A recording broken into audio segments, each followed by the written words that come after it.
අද කතාව ලස්සන ගම්මානක ඉන්න නපුරු කාන්තාවන් දෙන්නෙක්ට වෙන හොඳ වැඩක් අපි බලමුද?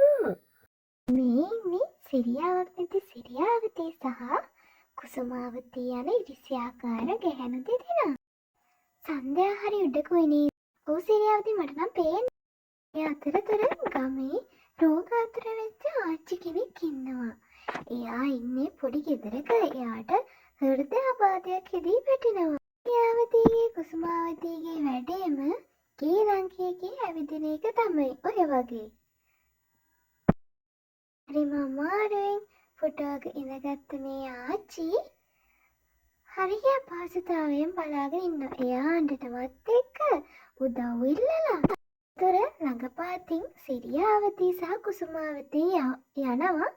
මේ ආච්චි අඬන සද්ද මෙයාලට ඇහුණත් මෙයාලා ගණන් ගන්නේ නෑ. කුසුමා ඔයාට ඇහුනේ තර ආච්චි අඬනවා? ඔව් සිරියා මට ඇහුණා. ඒත් අපි මොකටද අනේ ඌවට පැටලෙන්නේ? දැක්ක නේද? මෙහෙම අඬ අඬ ඉන්න අතරතුර සන්ධ්‍යා එනවා. සන්ධ්‍යා ඇවිල්ලා අනේ ආච්චි අම්මේ ඇයි ඔයා අඬන්නේ? මොකද්ද යාට උනේ? ඔයා වැටුණු කියලා ආරංචි වුණා. අඬන්න එපා. අපි මේ බෙහෙත් ටික බීලා ඉක්මනට සනීප වෙමු ආච්චි අම්මේ. ඔයාට ඉක්මනට සනීප වේවි.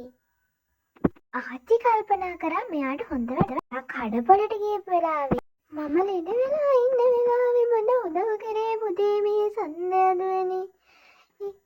අනිත් අය නම් අපිට හේරන් කී ඉන්න එක තමා කරන්නේ. විශේෂයෙන්ම මේ කුසුමයි සිරියාවතී. ඒ දෙදෙනාට ලැජ්ජ හිතුණා. පුංචි ඉල්ලීමක් මාව සබ්ස්ක්‍රයිබ් කරලා ලයික් කරලා කමෙන්ට්